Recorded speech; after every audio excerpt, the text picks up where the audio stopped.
दोस्तों अस्सलाम वालेकुम। लाइक सब्सक्राइब कर दिया करो यार। और इन्हें चंगे शेर सुनाई दिया जो ना सुनिए तो गुस्सा करते हैं। चलो एक और नवा शेर सुनाने हैं। चलो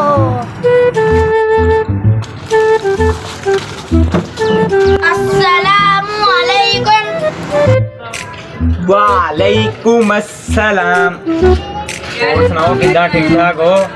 लियाना की दसो जरा, तुसीं पता नहीं कितने गैप हो गए सीगे। तुहाडा बड़ा अगला मशहूर हो गया बाबा वीडियो बना तुसीं नहीं ना आए।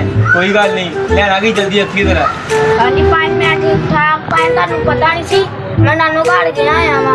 मैं इन्नी दूर तुहाडे को शेर सुनना आया। एक शेर सुना दो मैनू बड़ा कर यार फिर देख ला, तू नानी घर गया, तेरा बड़ा गड़ल हो गया। मैं शेर सुनाऊंगा ऐसा तू याद रखूंगा। ये शेर मैंने बड़ा प्यार से आपको मैं सुनाने के लिए मैंने तो फिर अर्ज किया है।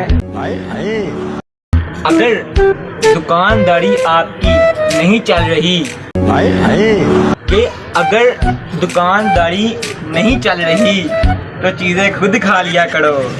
हाँ इतना बढ़िया शेर सुनाया है, वाह मजा आ गया।